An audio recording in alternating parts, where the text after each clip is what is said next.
Shalom, puji Tuhan, bertemu dalam renungan Tuhan hari ini ya. Puji Tuhan, terima kasih kepada Tuhan Yesus, kita diberi kesempatan ya, hari baru, kesempatan baru, kita bisa memuji-muji nama Tuhan, kita bisa membaca dan merenungkan ayat firman Tuhan. Terima kasih ya. Biarlah setiap ayat yang kita baca hari ini berasuk dalam hati kita. Biarlah kita selama di dunia ini yang cuma sekali kita bisa menjadi kepanjangan tangan Tuhan. Biarlah kita di dunia ini menjadi saluran berkat. Jangan sampai kita hidup sekali menjadi batu sandungan. Amin ya. Tuhan Yesus dan murid-murid Tuhan Yesus. Kita tahu bagaimana Tuhan Yesus itu memarahi murid-muridnya. Dikatakan bebal, dikatakan pikiran dari iblis. Bagaimana Petrus mengatakan saat pemberitahuan pertama bahwa Tuhan Yesus akan mati, ditangkap. Petrus bilang jangan. Untuk ini sebenarnya itu ungkapan Petrus khawatir kepada Tuhan, tapi Tuhan mengatakan jangan biarkan pikiran dari iblis itu merasuk di pikiran. Petrus sampai dimarahi seperti itu. Tetapi walaupun dimarahi, walaupun dikatakan hal-hal yang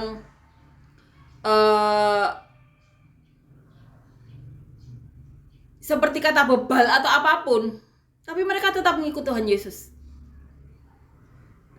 Karena apa? Karena Tuhan Yesus tahu waktunya di dunia ini akan tidak panjang. Beda ya kalau manusia sudah tahu umurnya panjang, tergantung wataknya ya. Apakah dia melakukan yang terbaik atau bertele-tele? Itu tergantung orangnya. Tapi Tuhan tahu waktunya itu tidak panjang. Di dunia Tuhan Yesus sudah tahu bahwa waktunya sudah dekat. Karena apa? Karena janji Bapa yaitu Roh Kudus turun itu setelah Tuhan Yesus dimuliakan, naik ke surga. Tuhan Yesus tahu itu semua. Jadi saat Tuhan Yesus masih di bumi ya, Tuhan Yesus mengajar murid-muridnya, mempersiapkan murid-muridnya, menguatkannya pun tidak hanya menguatkan, tapi memberikan mujizat. Mujizat diberikan kepada muridnya. Dan saat melakukan mujizat ke orang lain, muridnya menjadi saksi mata. Makanya dikatakan saksi-saksi Tuhan Yesus dari Galilea sampai Yerusalem mengikuti Tuhan Yesus.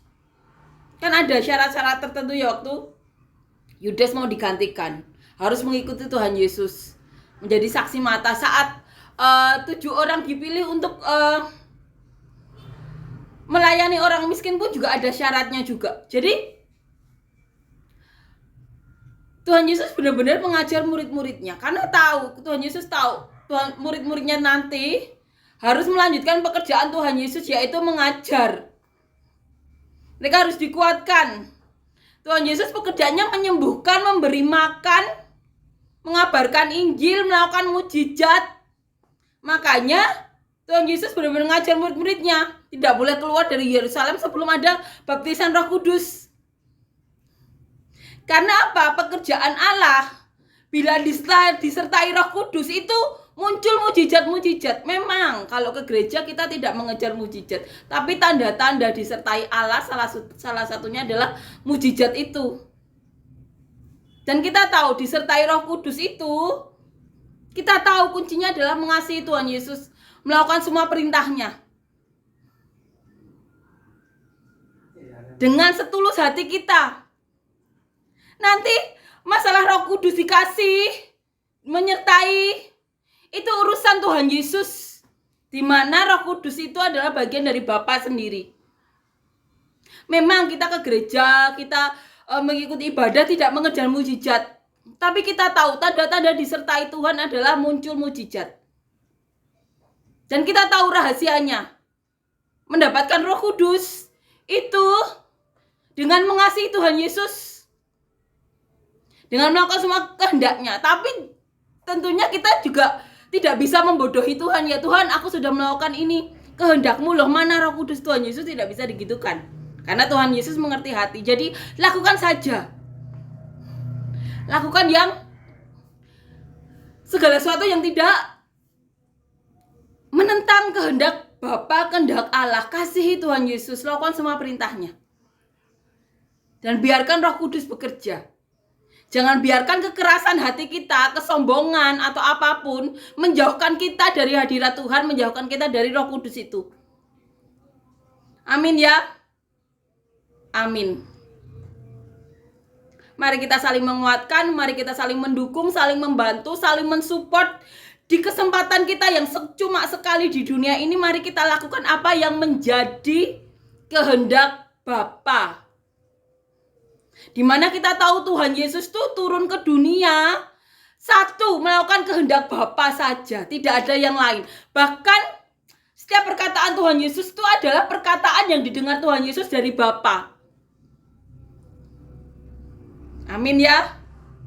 Mari kita saling dukung, mari kita saling support, mari kita saling bantu. Melakukan apa yang menjadi kehendak Bapa. Amin ya. Kita akan nyanyikan lagu yang pertama.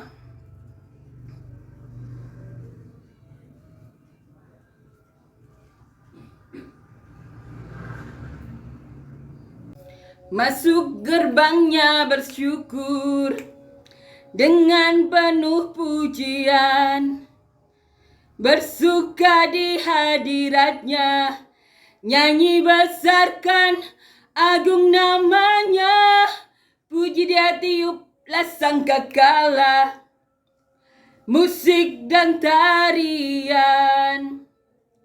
Semua makhluk di bumi di surga dengan segenap hati angkat pujian, sebab Tuhan baik. Sebab Tuhan baik. Sebab Tuhan baik, anugerahnya kekal selamanya. Sebab Tuhan baik. Sebab Tuhan baik. Sebab Tuhan baik, anugerahnya kekal selamanya. Amin ya. Puji Tuhan, amin. Kita lanjutkan membaca dan merenungkan ayat firman Tuhan. Diambil dari kitab Kisah Para Rasul, pasal yang ke-18, ayat 24 sampai 28. Judul perikopnya, Apolos di Efesus. Sementara itu datanglah ke Efesus seorang Yahudi bernama Apolos yang berasal dari Alexandria. Ia seorang yang fasih berbicara dan sangat mahir dalam soal-soal kitab suci. Ia telah menerima pengajaran dalam jalan Tuhan. Dengan bersemangat ia berbicara dan dengan teliti ia mengajar tentang Yesus. Tetapi ia hanya mengetahui baptisan Yohanes. Ia mulai mengajar dengan berani di rumah ibadat, tetapi setelah Priskila dan Aquila mendengarnya, mereka membawa dia ke rumah mereka dan dengan teliti menjelaskan kepadanya jalan Allah. Karena Apolos ingin menyeberang ke Akaya, saudara-saudara di Efesus mengirim surat kepada murid-murid di situ, supaya mereka menyambutnya. Setibanya di Akaya, maka ia, oleh karena kasih karunia, menjadi seorang yang sangat berguna bagi orang-orang yang percaya. Sebab dengan tak jemu-jemunya, ia membantah orang-orang Yahudi di muka umum dan membuktikan dari kitab suci bahwa Yesus adalah Mesias. Puji Tuhan. Apolos di Efesus. Apolos adalah seorang Yahudi yang di sini dikatakan dari Alexandria. Ia seorang yang fasih berbicara dan sangat mahir dalam soal-soal kitab suci. Ini seorang yang fasih berbicara dan sangat mahir dalam soal-soal kitab suci. Dikatakan di ayat 25, ia, yaitu Apolos, telah menerima pengajaran dalam jalan Tuhan. Dengan bersemangat ia berbicara dan dengan teliti ia mengajar tentang Yesus. Tetapi ia hanya mengetahui baptisan Yohanes. Di sini dikatakan ia telah menerima pengajaran dalam jalan Tuhan. Dan dia dikatakan di sini sangat bersemangat mengajar dan berbicara dan dengan teliti mengajar tentang Yesus. Tetapi ia hanya mengetahui baptisan Yohanes, dikatakan seperti ini. Di ayat 26 dikatakan ia mulai mengajar dengan berani di rumah ibadat. Tetapi kita tahu Priskila dan Aquila ditinggal di Efesus oleh Paulus. Nah, Apolos ini dikatakan di sini ditemui oleh Priskila dan Aquila setelah mendengar mengenai kegiatan yang dilakukan oleh Apolos ini, yaitu mengajar mengenai Yesus. Dikatakan di sini, tetapi setelah Priskila dan Aquila mendengarnya, mereka membawa dia ke rumah mereka dan dengan teliti menjelaskan kepadanya jalan Allah. Ini yang diajarkan, jalan Allah.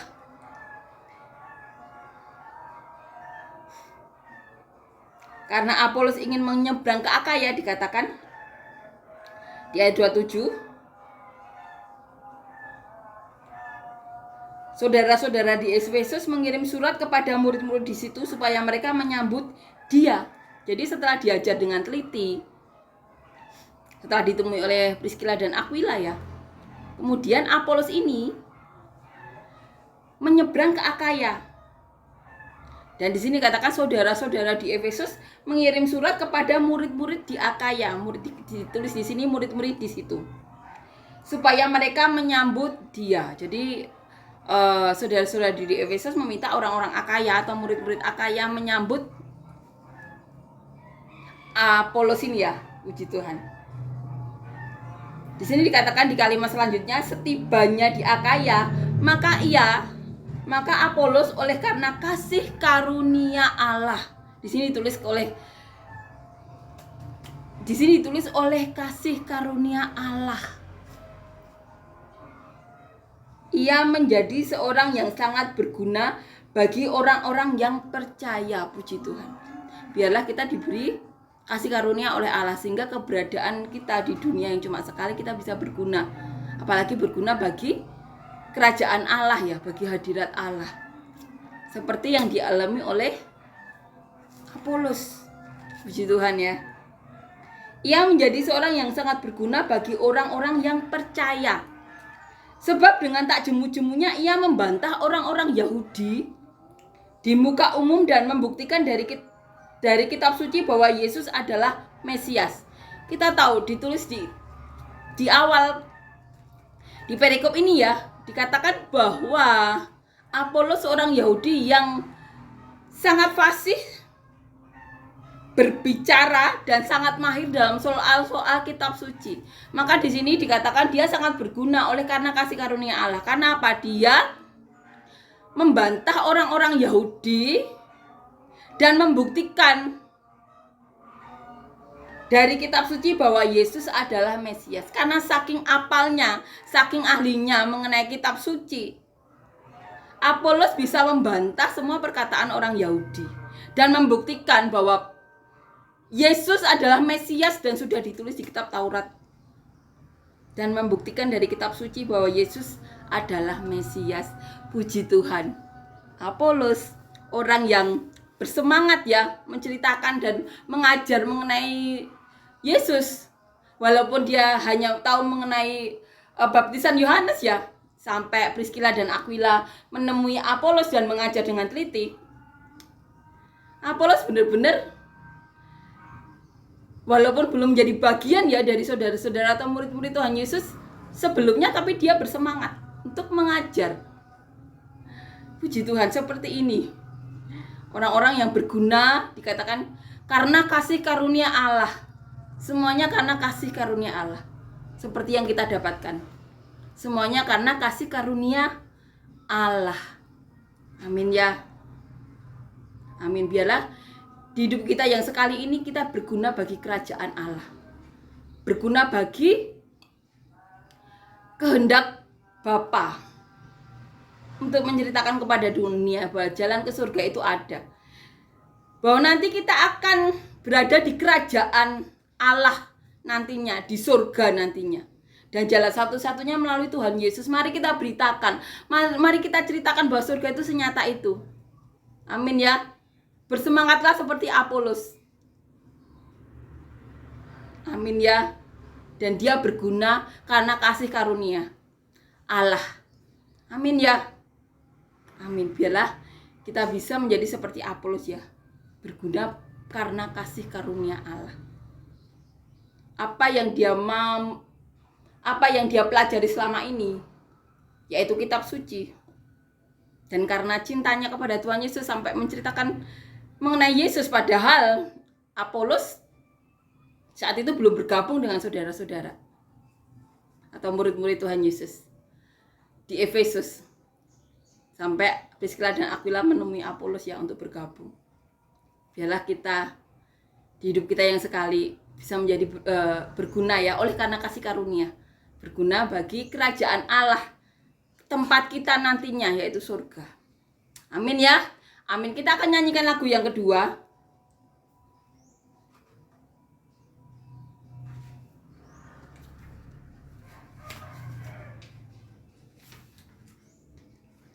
Selidikilah aku, lihat hatiku, apakah ku sungguh mengasihimu, Yesus, Kau yang maha tahu dan menilai hidupku. Tak ada yang tersembunyi bagimu. Telah kulihat kebaikanmu yang tak pernah habis di hidupku. Ku berjuang sampai akhirnya Kau dapati aku tetap setia. Puji Tuhan, terima kasih Tuhan Yesus untuk semua kebaikan-Mu. Terima kasih untuk kasih karunia-Mu. Terima kasih untuk semua hal yang telah Kau berikan kepada kami. Kasih karunia yang melimpah Kau berikan kepada kami. Kasih karunia yang benar-benar daripada-Mu. Terima kasih Yesus, terima kasih Tuhan. Terima kasih untuk semua kebaikan-Mu. Terima kasih untuk kasih sayang-Mu. Terima kasih untuk penyertaan-Mu. Terima kasih untuk Roh Kudus-Mu. Terima kasih untuk segala hal, mujizat-mujizat, kebaikan-kebaikan yang Kucurahkan kepada kami. Kami bisa menemukan mujizat-mujizat kecil dalam hidup kami. Itu semua karena kasih karunia-Mu. Terima kasih Yesus, terima kasih Tuhan. Dan kami percaya Tuhan, mujizat yang akan Kau berikan kepada kami Tuhan akan semakin Kau berbesar Tuhan, menurut apa yang ingin Kau curahkan kepada kami. Kasih karunia kesembuhan, kasih karunia keselamatan, kasih karunia damai sejahtera, kasih karunia yang benar-benar melimpah yang daripada-Mu, memberkati, melindungi, mencukupi, memberi kami kebaikan, bahkan memberi kami kelimpahan Tuhan dalam kasih karunia-Mu. Terima kasih Yesus. Kami berdoa Tuhan, siapapun yang sakit, Kau berikan kesembuhan, mujizat kesembuhan, mujizat yang berbeda daripada-Mu Tuhan. Hal-hal apapun, hal-hal kebaikan Tuhan yang Kau izinkan kami temui dalam hidup kami, kami tahu itu mujizat daripada-Mu Tuhan. Itu benar-benar tuntunan-Mu Yesus. Dan kami juga berdoa Tuhan untuk siapapun yang saat ini membutuhkan penguatan-Mu yang benar-benar daripada-Mu Tuhan, beri penguatan Tuhan. Biarlah mereka mendapatkan keselamatan-Mu Tuhan. Jangan biarkan mereka mendapatkan penghakiman. Jangan biarkan kami mendapatkan penghakiman, tapi keselamatan daripada-Mu lah yang kami terima. Dan siapapun yang membutuhkan pekerjaan, Kau berikan pekerjaan yang berbeda daripada-Mu Tuhan, yang dapat memberkati hidup mereka dan orang-orang sekitar mereka. Dan siapapun yang membutuhkan penguatan, jalan keluar dalam hidup mereka, Kau berikan solusi, Kau berikan kelimpahan penyertaan-Mu untuk menyelesaikan semua masalah yang mereka hadapi. Dan biarlah nama-Mu yang dipermuliakan dalam hidup kami. Terima kasih Yesus. Amin.